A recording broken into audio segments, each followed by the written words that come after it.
So how would you describe this show to somebody who isn't familiar with it? Like, say somebody has seen the movies but hasn't watched this Clone Wars cartoon. What would you say the basic overall storyline of this is?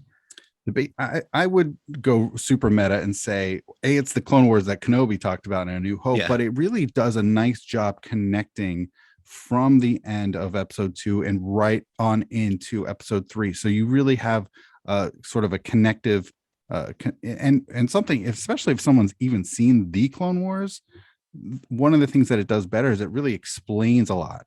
It explains about C3PO's armor changing. It explains Right. about Anakin, like his, I don't know, his ascension in the Jedi ranks. It also Mm-hmm. explains about General Grievous and why he's coughing. So it has a lot of explanations of why, and also a little bit background of Palpatine being captured. So it does a lot of these things. And even though we've got a really a short period of a short time, a runtime, they really pack a lot in story wise.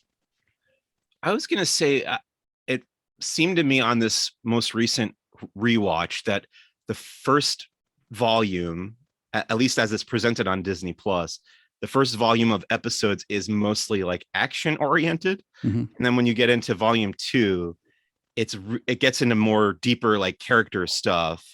And that's some of my favorite stuff is in there. When Mm-hmm. Anakin goes in the cave and finds the cave paintings that kind of predict his rise to being Darth Vader, like Yeah. that stuff sends shivers down my spine. That's great stuff. Do you agree with that? Here's what I agree with.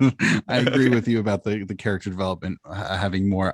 To be honest, I love the first two seasons. They were able to do so much fighting, and I mean, look, growing up as a kid, I wanted to watch Star Wars for the fighting, and so I loved Hoth, and there's a lot of great stuff. And so these first two seasons were just chock full of that stuff.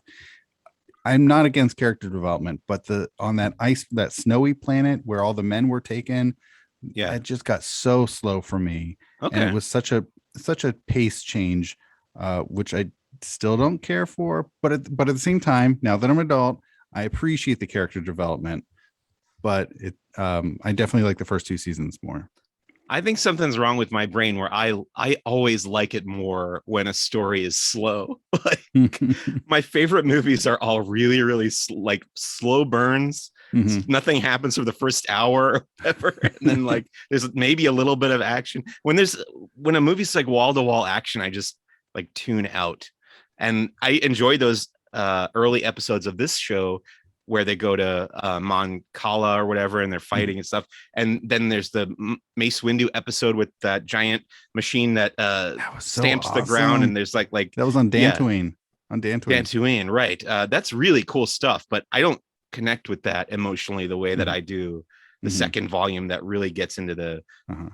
the And weeds of Anakin's evolution. Yeah, And by the way, I don't need all fast, actiony yeah, stuff. Like talking about slow burns. Like I know this is going outside of Star Wars, but WandaVision. I mean, that is yeah, a really deep and slow burn. But when it yes, gets like, so that was amazing to see. I mean, for me, that's one of my favorite Marvel things. So I'm not against it. It's just okay, here where I was really into it for the actiony fighty yeah, stuff, and then okay. to have that slow, yeah, that was tough.